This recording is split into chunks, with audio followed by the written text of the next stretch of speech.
I'm gonna do what I do with my young people just to see who's in the building. If you're happy and you know it, clap your hands. Right, let's do that one more time. I like that. If you're happy and you know it, stomp your feet. All right, so we got a good call and response. Good call and response. The reason why I started off that way, because we should all be excited of what's about to take place here in Baltimore City. Let's just give our young people a round of applause because they deserve the best.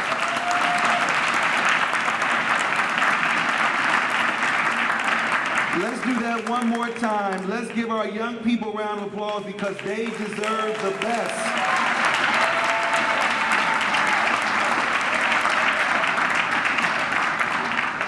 And remember, they are watching us. They are in the building.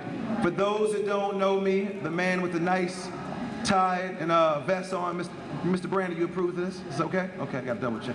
My coordinator, city council person in the building. My name is Dr. Lamar Darnell Shields, and I am so grateful to be here. I think I have about 15 to 20 years of teaching experience. I moved from Chicago to Baltimore through an awesome program called Teach for America. I moved here to teach at the great Baltimore City College High School. I know we have some City College people in the building. We got some haters right next to me. I see that. Okay. She will get over it. So I am just so grateful to be a part of this awesome event. Our young people in this city, they deserve this. First of all, can we just thank the hosts that are allowing us to be in this beautiful building. Let's give the School of Design a round of applause for allowing us to be here. This is an awesome space, just beautiful windows. Just good light coming in, and so again, this is a great example of what can happen when hardworking people understand that Baltimore young people deserve something like this. Before I begin, I'm gonna ask you guys a couple of questions, and you can raise your hand if you. Oh, I didn't ask the question yet. See, we got that one student in class raises his hand before I even ask the questions in class. Thank you. Then you have the friend that just put your hand on his shoulder. I'm going to ask you guys a couple of questions before we get started. Raise your hand if you believe that Baltimore students deserve the best. Okay, hands down. Raise your hand if you believe students learn best and achieve at their fullest potential when their school facilities provide areas for learning that support innovative and high-quality instruction. Raise your hand. Okay, hands down. Raise your hand if you believe our students should be provided with a healthy environment for learning with good air quality, lighting, heating, ventilation, and water that is safe to drink. Raise your hand if you believe that. Okay, good. Raise your hand if you believe that Baltimore needs high-quality, modern school facilities that give students and staff the best possible spaces for learning. Raise your hand for that. Okay. Raise your hand if you believe the Baltimore Ravens will go to the Super Bowl this year. Mary Pat, come on, you really believe that? Okay. That was a trick question, but I just wanted to make sure that we are all on one accord, because quite often when we come into forums like this, we're not all on one accord. But as I asked the questions and I saw the faces around the room and I saw the hands up, outside of the Baltimore Raven question, we all agree that our young people deserve the best. Before I begin, I definitely want to acknowledge some people that are in the room. We have Marnell Cooper, Chairman of the Board for Baltimore City School of Commissioners. Give him a round of applause, please. Cheryl Kashani, Board of School Commissioners as well. Round of applause, please. Martha James Hassan, Board of School Commissioners. Round of applause, please. State Senator Nathan McFadden. Round of applause, please. And my good friend, City Councilman Brandon Scott, sitting in the front seat. Round of applause, please.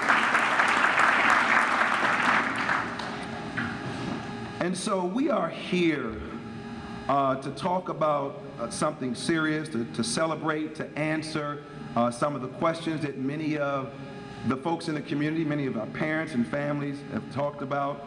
We're talking about the 21st Century School Buildings Plan, or also referred to as the 21st Century School Buildings Program.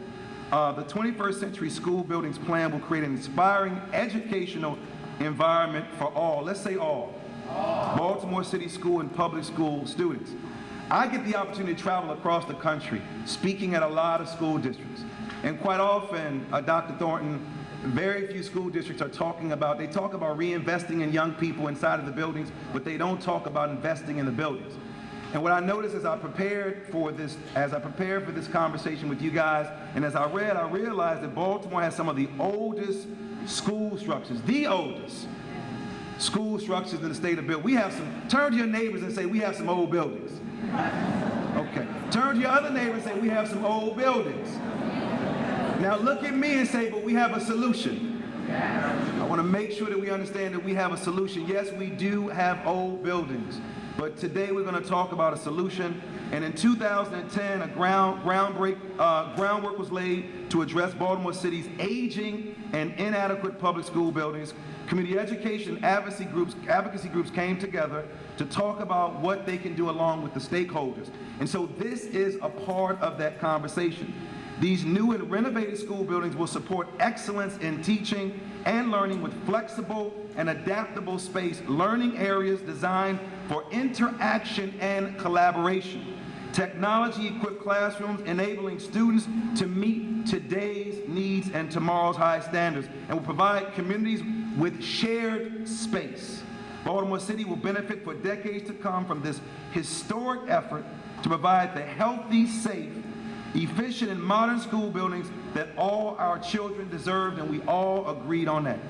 Through this ambitious 21st century school building plan, students in Baltimore City Public Schools will benefit. They will benefit from this new and renovated school building process. And so that's what we're here to talk about. We're here to talk about the big picture.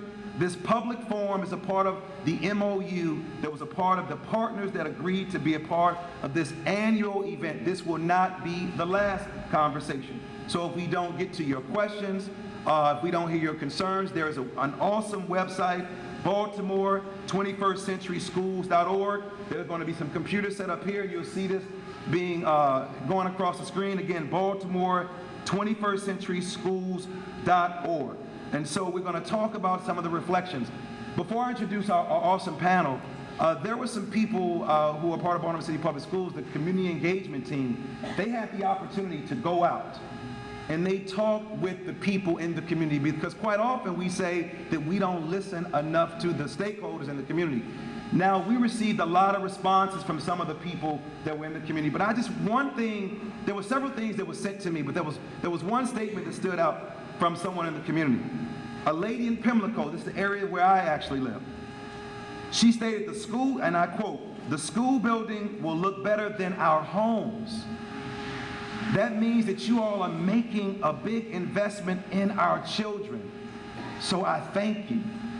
So this woman in this community reflected on the neighborhood, but she said, even though the school will look better than our homes, that says a lot about what the school district and all the partners that are part of this plan are really, really interested in changing how we look at schools and how we engage our young people.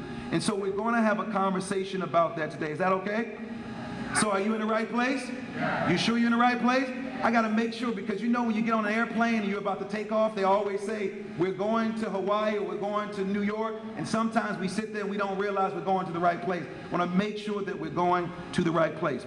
So I want to bring up our awesome CEO who's a part of spearheading this major project. This is not an easy project. This is not an easy task. We're going to introduce all the partners later, but we want to bring up Dr. Gregory Thornton, who's the Chief Executive Officer of Baltimore City Schools. Can we give him a round of applause, please? Oh, this is an exciting time for Baltimore. When you get on your plane, the plane also says buckle your seatbelt, because we're in for the ride of our life. Aren't we, Baltimore? Let me begin by telling you how exciting this is. This is an exciting moment for our children, it's an exciting moment for our city. You know, it's wonderful when a dream comes together. A lot of folks had a big dream, a big audacious dream about the future of facilities in our city. And today we begin to launch that journey to going to really great places. I want you to know this is one of the largest construction projects, school projects in the country. I sit with Commissioner Cooper a lot, and we talk about this big bet that we're making on the future. And we're here today to tell you we're going to deliver and we're going to cash in on behalf of our kids. Many folks came together to make this happen, and I want to thank all of you for showing up tonight, but really showing up for our kids every day, because we know our kids deserve all the opportunities that any other child in America certainly has bestowed upon them. Thank you for speaking out. Your voices were loud. They heard them all the way in Annapolis. Is that right, Senator? And then for standing up and continuing to be with us as we take this journey. We're going to a really great place. You know, a 3.5 million square foot modernization. Let me stay with the football theme. I'm a math teacher, so I started doing it. And if my math is right, that's 77 football fields we're getting ready to build here. And that's pretty exciting. As we continue to move forward, this 21st century design is not just around buildings. It's bigger than buildings. We're going to build the schools of the future. This is not the school that I went to. Look around. This is not the school that many of you went to. This is an opportunity to set the stage for an opportunity for our kids to be part of that future as Baltimore continues to learn and grow and do great things. This is a jobs initiative. I'm excited about the fact that our board, not too many weeks ago, made a recommendation to begin to be very deliberate about bringing some folks to work that have been disenfranchised to the workforce. I'm very excited about the fact that this opportunity gives us a way in which we can begin to talk as communities. I get an opportunity to spend a lot of time with the mayor, and I know the excitement she brings, and the excitement and goals she has about bringing families to certainly Baltimore. You know what? As a parent, how many parents in the room? And I'm going to tell you, parents, there's nothing more important to us than our children. And this is an opportunity to make a down payment, certainly, into our children. But I want to manage some expectations. You know, for every journey, there's some bumps. But I want to manage, because a lady called me the other day, her son's in swing space, and she wanted to know what month would the school be done. It's going to take a while. I want to manage some expectations.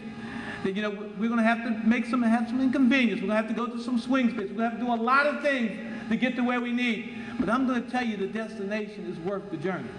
And that's why I'm so pleased that so many people are here today that have signed on to this journey for our children certainly to go to great places. We need your help. We're going to need your help. This is a big, audacious goal. We're going to need your help to continue to create the momentum. Because there's a desire in this room that there's going to be a round two of this. Any desire for that? Because 23 to 28 is not enough. Is that enough? No, we want more. We want every one of our youngsters into really prime 21st century learning environments that we know that they certainly will do a great job. As we continue to move forward, this is more than buildings. This is an investment into our children. An investment into our children is an investment into Baltimore, is an investment into the future. So on behalf of certainly Commissioner Cooper, who chairs our board, I have two commissioners here, Commissioner Hassan, Commissioner Kachani, the entire city school team.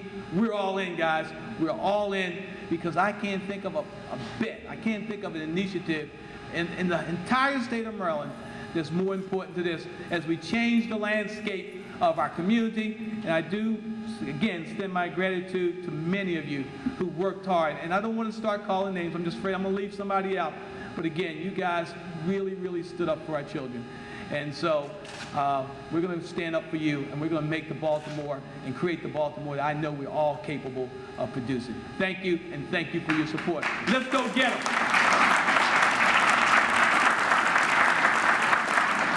Thank you, Dr. Thornton. I want to bring up, I'd like to say our great mayor of Baltimore City, who's also a friend. Our children go to school together, and I know she's committed to the young people in Baltimore City. So let's please give a round of applause for our mayor, Mayor Stephanie Rawlings. Blake, thank you. Thank you very much. Good evening, everyone. It is my pleasure to be here with all of you, Senator McFadden, Councilman Scott. Councilwoman Mary Pat Clark is hiding in the back there. There's seats up here, ready for you. We don't bite. It's Thursday.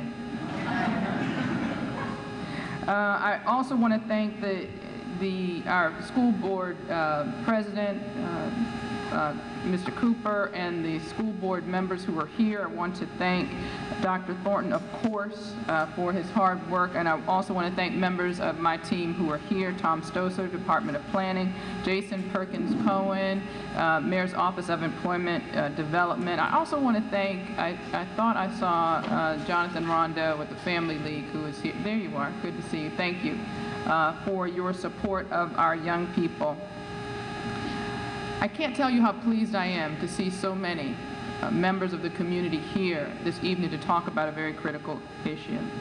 It's very critical for our young people, it's critical for Baltimore's families, but it's also critical for the growth and the strength of our city. I talk a lot about my goal of growing our city by 10,000 families, but that goal has to be rooted in excellence when it comes to school, inside the classroom, and the excellence in our facilities. I was raised to believe that education was the foundation for any and everything. We knew that there were certain things you had to do growing up, and doing well in school was not optional. But we were given opportunities in great schools. And as I continued to grow up and enter my life in public service, I knew that as a part of my mission, it had to be making sure that Baltimore's young people had the same opportunity and better than I had coming up in the school system. And I think that's what we all want for our children. We want them to be able to reach their full potential. We want them to have at least what we had, if not better. We always want our young people to have better. So I am very pleased to be here as we embark upon this very critical time in our city. It's really, I think, a turning point for our city. We need to make sure that our young people have the tools that they need to succeed in college and careers and in life. And that's what this work is about. We have to also not just provide schools, and I mentioned Jonathan Rondo, because we have to work to improve recreational opportunities for young people and out-of-school time activities.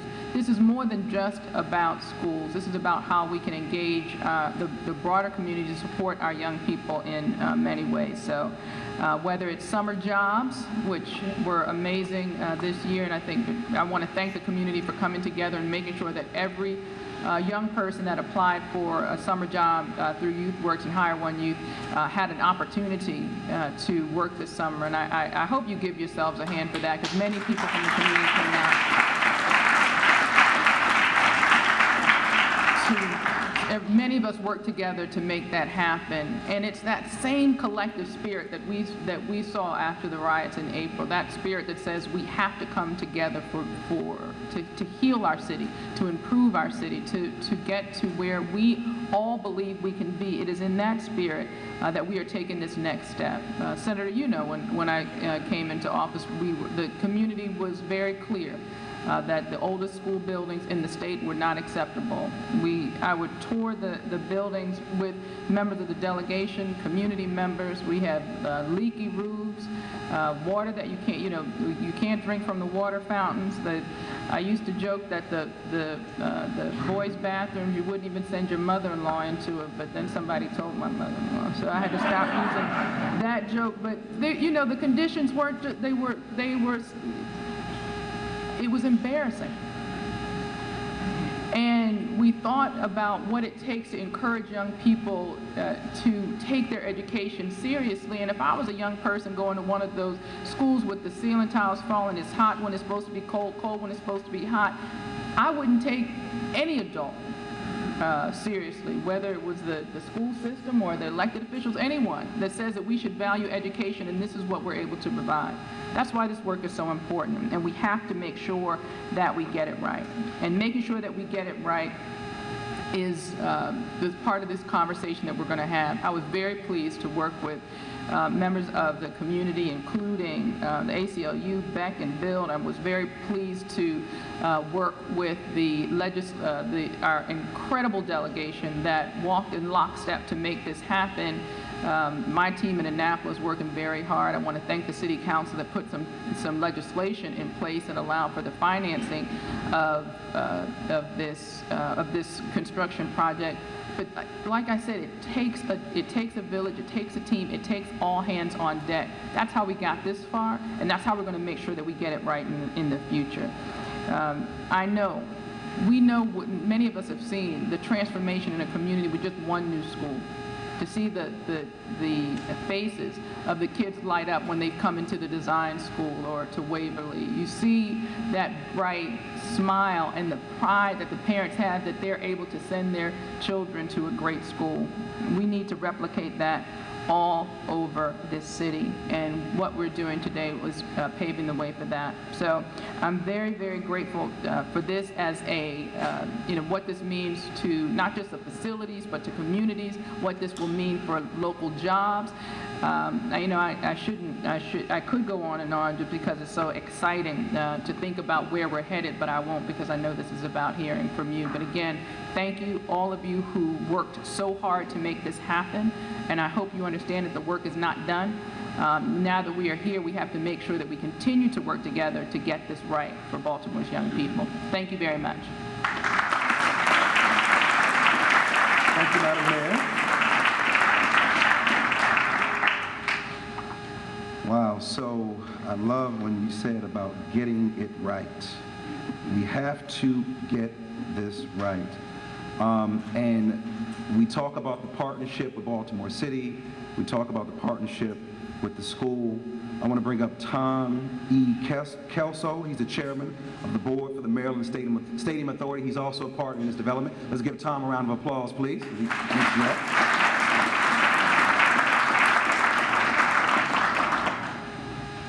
Thank you. It's very nice to be here tonight. I'm not a professional politician or a public speaker. I hope you'll bear with me. Rather intimidating to go after Dr. Shields, Mayor Rawlings Blake, and Dr. Thornton, who are all very polished speakers. I'm honored to be here tonight, but I do know that if it were at all possible, that the governor would be here speaking to you tonight. He would be the person that would be here giving you these remarks, because he recognizes just how very important this program is to both the city of Baltimore and to the entire state of Maryland. If he were here, I know he would reiterate his strong support for this commitment, support and commitment to this program, as well as his determination to see the program completed successfully and on time. I know he would also make clear how vitally important this program is in helping provide the workforce so vital for improving Maryland's economy both now and in the future. When I was asked by the governor if I would have interest in being part of his administration, I know I surprised him when I said I would have an interest in being appointed to the Stadium Authority. He asked me why, and I told him that even though I love sports and I want the Ravens to be in the Super Bowl, I'll be short of a prediction here, and that I know how much sports really mean overall to this city and to the state as a whole. It was this very program that's what attracted me.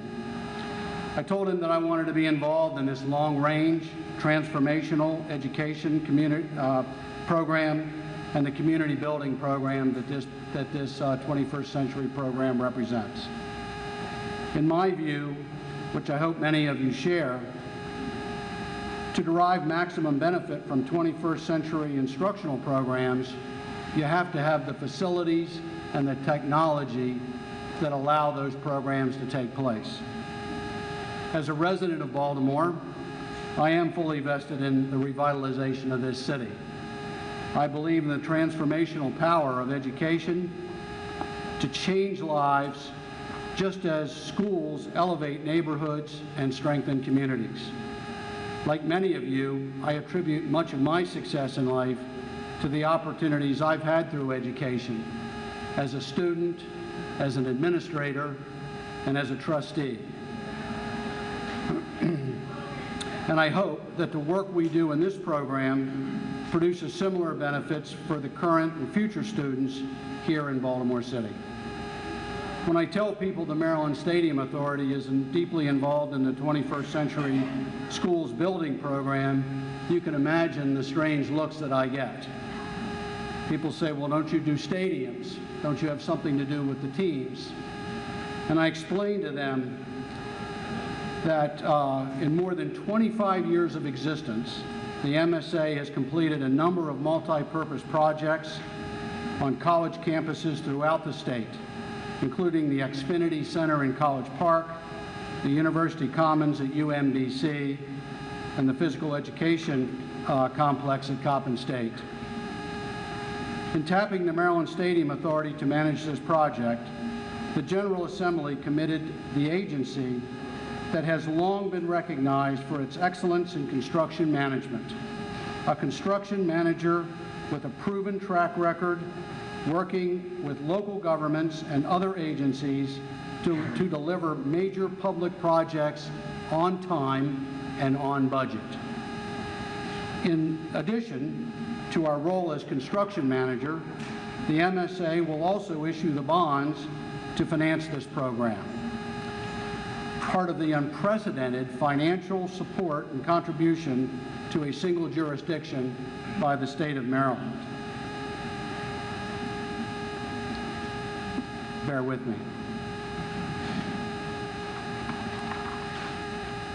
In the 6 months that I've been MSA chairman, I've seen the commitment of our staff, led by Executive Director Mike Friends, who's here tonight, Senior Vice President Gary McGigan, CFO David Wraith, who's here tonight, and Vice President Eric Johnson, who's also here tonight. And I've watched them as they've worked their way through a project with many, many moving parts that comprise this program. I'm immensely proud of their professionalism, their determination, and their attention to detail. And I also, and I'm talking about some people, I also want to recognize the work of Dr. Thornton and his team. They've been great partners. And as you can imagine, the Stadium Authority and Baltimore City Public Schools need to work very, very closely together as we plan the construction projects. So thank you very, very much. As we move forward with this public engagement, I am fully confident this program and the way it hopefully galvanizes the energy of the city will be a very important achievement for both Baltimore City Public Schools and for the Maryland Stadium Authority. Let me close by saying that in order to be successful, we need to define what we mean by success. To the MSA, success is seeing each individual school project through to an on-time and on-budget conclusion. It is stretching the available dollars as far as possible by issuing the bonds funding this project at the best possible interest rates available. It is also challenging ourselves and our partners to reduce construction costs as much as possible by utilizing innovative building techniques, whereby keeping the cost per square foot as in line with similar jurisdictions that surround Baltimore City as much as possible. And finally, it is managing the program in a manner that we complete the largest number of schools, and I mean the largest number of schools at the high end of the range of 23 to 28 that are possible, while recognizing the flexibility that's needed by Baltimore City Public Schools as they continue to evolve their plans and their programs. So thank you for allowing me to be here tonight. Thank you very much for your interest in this program. And as I was sitting here when we got started, I thought that the one thing that I know is that in addition to the remarks I thought the governor would make, is I know he would be unbelievably impressed with the attendance to here tonight and the amount of care that everyone has for this really innovative program. So thank you again. Appreciate it.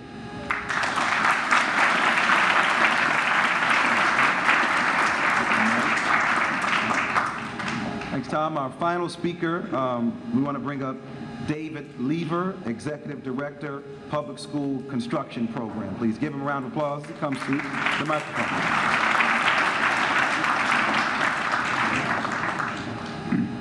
Good evening. It's a great honor for me to be here to speak on behalf of the Interagency Committee on School Construction. This is a 5-member group consisting of a state superintendent, the heads of 2 state agencies, and members of the public representing the House of Delegates and the Maryland Senate. They make decisions regarding school construction recommendations to the Board of Public Works, which consists of a governor, the treasurer, and the comptroller. Now, the IAC, as we call it for short, is keenly aware of the importance of school facilities in the educational process. There's some practical dimensions that you're all aware of: good indoor air quality, good lighting, the right kind of technology, the right size of classrooms, good acoustics. All that's very, very important. But there's also psychological aspects to this. We want the experience of young people in schools to be part of the memorable, what they take with them through life, along with the friendships they make, the teachers who impress them, the elders who serve as mentors. The memory of the facility itself with a certain joy should be part of what they carry forward when they become the decision makers as they go forward and find their places in life. There's also, I think, a very important symbolic role that schools play. Architecture has always had a very important role in expressing the values of a society. And schools are often the most prominent facility within a community, partly because of their size, partly because of their prominence, and because they attract so much attention and so much activity in a community. And so when you have a city like Baltimore that has committed to redoing a large number of schools, you have the state that has put forward $1 billion for the remaking of schools in Baltimore City, and a state that has also put forward a very large amount of money on a per capita basis every year for the building of schools across the state. What you're recognizing is a society that places a very high value on education. It's a vote of confidence in the young people that they will grow up to become the leaders that we want them to be in the future. Now, when this legislation passed 2.5 years ago, the IAC was brought into this, I think, partly to help to ensure that the schools built here in Baltimore would be at the same level of quality, would have the same kinds of educational features that you would expect from schools across the state. Children in Baltimore should have access to the same kind of education that children have in any county of the state, and that means partly that the facility